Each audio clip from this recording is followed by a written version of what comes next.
There have been posters on the social media carrying my diplomatic posture, photograph, insinuating that I, Jeremiah Solomon, have resigned from the CDC, have declined a position that was offered me,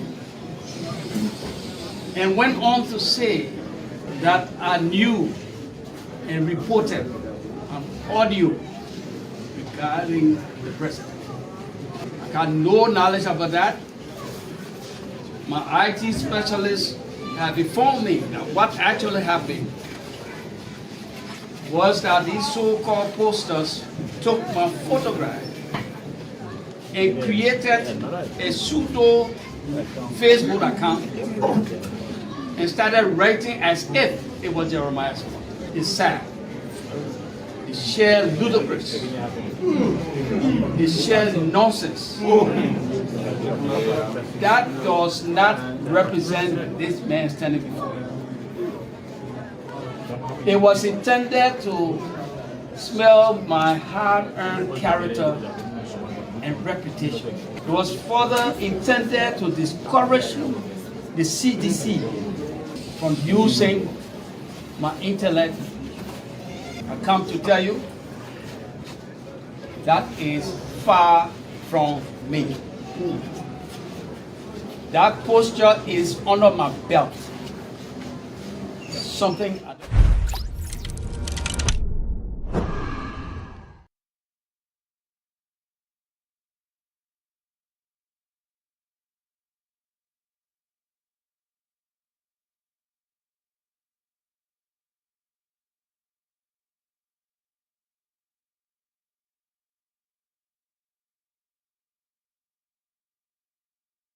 This country is ours. It belongs to all of us. And as we go to a political season, you always hear people say, if you are afraid of the heat, don't go into the kitchen. I know from here, they will post millions more. But I can tell them I'm no more wearing a diplomatic coat. I got two faces. One is diplomatic, one is political.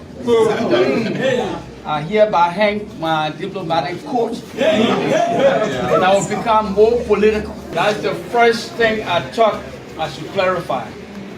Again, I have done that on Facebook. I've received calls from Germany, Canada, the US, even Guinea. Oh, people call me from there. Ask, is this you? I told them, it can't be me. You know that it can't be me. That's not my character. And since they posted these things, everybody would have thought that I would jump up and start castigating and start calling names. I kept my cool until this hour. We are into this thing together. It is Jeremiah Slaughter today. Tomorrow it could be your Facebook account that will hack. When they hack that, you will write things that does not represent you. I declare myself outside. There's no more diplomacy. These people who have been wanting my services are the ones writing so that you feel discouraged.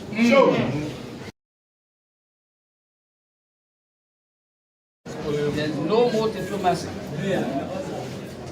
These people who have been wanting my services are the ones writing so that you feel discouraged.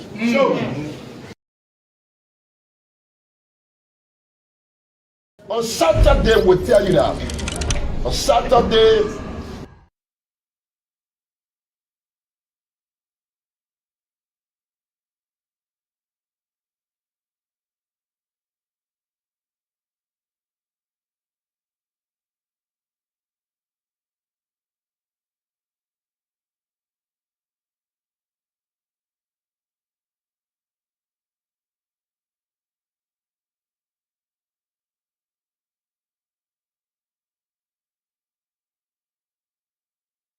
we challenge him, show all your structure for the young people in this country? What have you done? And that's why Israel are very clear. That this election will be run on the basis of history. On the basis of history.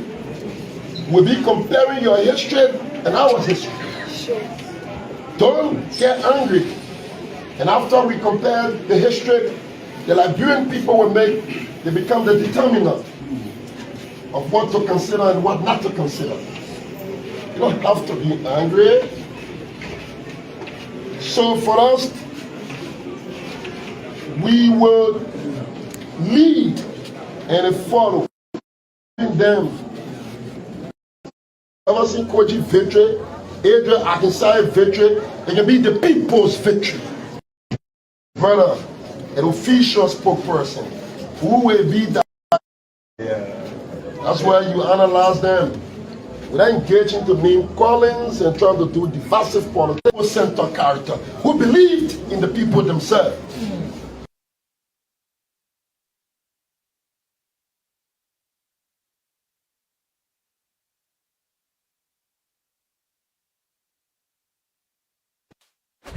At the same time, the CDC Secretary General said the political party began its official launch of campaign activities with Thanksgiving at its headquarters in Congotown, referencing the Almighty God ahead of their most anticipated victory.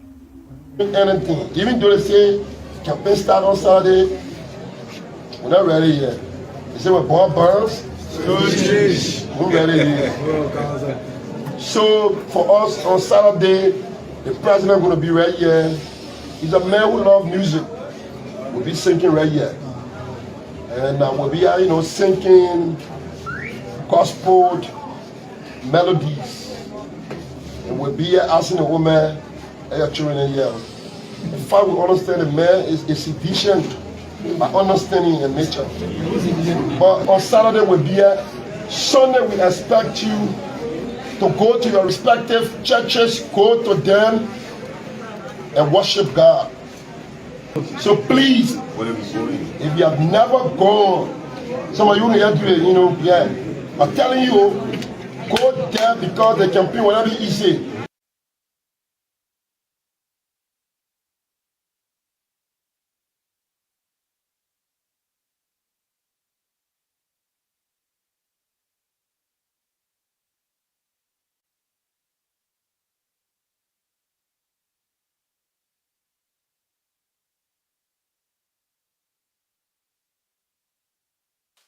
Well, if you are just joining us, you are watching Boss TV News, a half-hour news presentation about major happenings in Liberia and beyond. Today is Friday, August 4th, and I am Martina J. Rogers with the weekend presentation.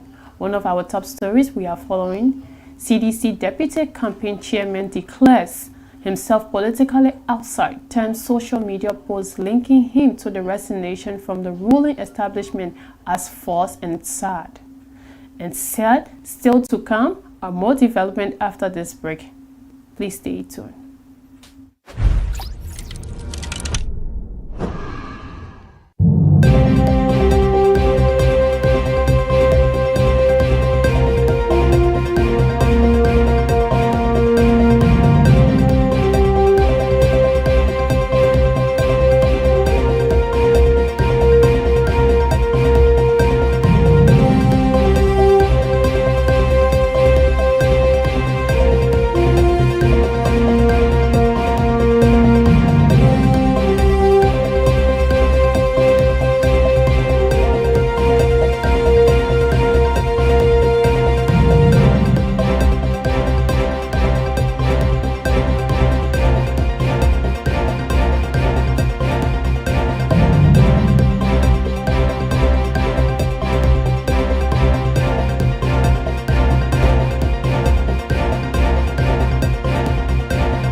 Welcome back to Boss TV News with me, Martina J. Rogers. Let's now bring you more stories. Fishermen of Liberia have given the government of Liberia 72 hours ultimatum to address their plight or face unspecified action ahead of the October 10 election. Speaking at a mass gathering, the aggrieved fishermen stressed that their unresolved issue have been in existence for several years, and it is about time that the government intervene urgently. We want good things for our children. That's why we let him back. So let the president come to our EU. Let him come to help the citizens. We don't make him to become president. We will know what we mean to become somebody. We don't want for you power. Let him give us light. Let him give us everything. Let him reduce our taxes. So we get the 24 hours. If we don't get any news, we will march from street to street on this. Remember, we started a struggle during the regime of Madam in 2008. If you are tired, there must be an action.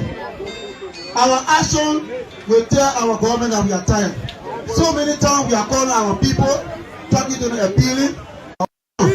So we are saying to the government and the people, we know they don't want to go that route. So please listen to us and do reduction. Again, I'm repeating myself. Those inspectors of the sound of government any side. If nothing is done within our 72 hours,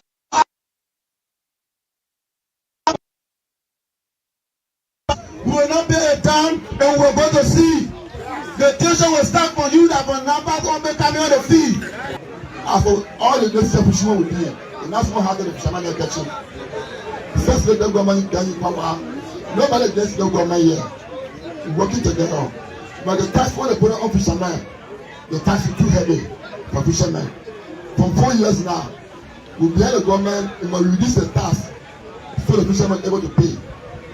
And that's why we can't pay tax, but the tax is heavy for us. So we are appealing to the government of Liberia, that help the fishermen. So the standard bearer of Liberia Restoration Party, Alan Brown, has named Roosevelt Weir as his vice for the upcoming October 10 general and presidential election. Addressing reporters at the party's headquarters in Monrovia, the LRP leader described Madam Weir as someone who has the criteria he set for his running mate. Mr. Barnes further said that not only does Weir possesses the standard, but she's also capable of handling any leadership situation. I'm going to be introducing to you today my esteemed Vice Standard Bearer, Ms. Roosevelt Weir, Ambassador Roosevelt Weir, and I will give an overview of my platform. So let me start with the introduction of my Vice Standard Bearer. I had criteria for what I wanted in a Vice Standard Bearer. I wanted somebody who loved the Lord, because when you love the Lord, it comes with humility, and it comes with sacrifice, it comes with a check in your spirit. You won't come into power and change. You will be humble because you know who you are depending on. I wanted someone who loved Liberia, because you don't destroy something that you love. You nurture it, you protect it, you grow it, you sacrifice for it. I wanted somebody who had professional competence. I wanted someone who had character and personal integrity. I wanted someone who had compassion in their hearts for others. 3 days fast and prayer for a peaceful election in October has ended at the First Presbyterian Church in Monrovia. The 3 days fast and prayers was organized by Reverend Sarah Yanti, standard bearer of the African Liberation League. According to Madam Yanti, the 3 days fast and prayer were intended to commit Liberia to God as Liberians go to the polls in October. God wants this nation to have peace, and there must be peace. There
The Speaker of the House of Representatives 54 National Legislature, Dr. Crawford Chambers, has claimed that African nations have been disturbed by Western countries. According to Dr. Chambers, despite the action of Western powers towards Africa, Africans are not violent. They are what he termed as a forgiving people. The Liberian Speaker of the House of Representatives spoke today at his Capitol building office when he was honored and certificated by the group under the banner Professional Southeasterners for Speaker Chambers. There were monstrous destructions, and we saw those things happening. Great men came together, and the birth of Bretton Woods came about in New Hampshire, in America, to help those countries that were ravished by war to be having a new lease on life. Things were given without any obligation to those countries. Many of them European countries. They built them. They are now today deciding what happens to everybody, free of charge.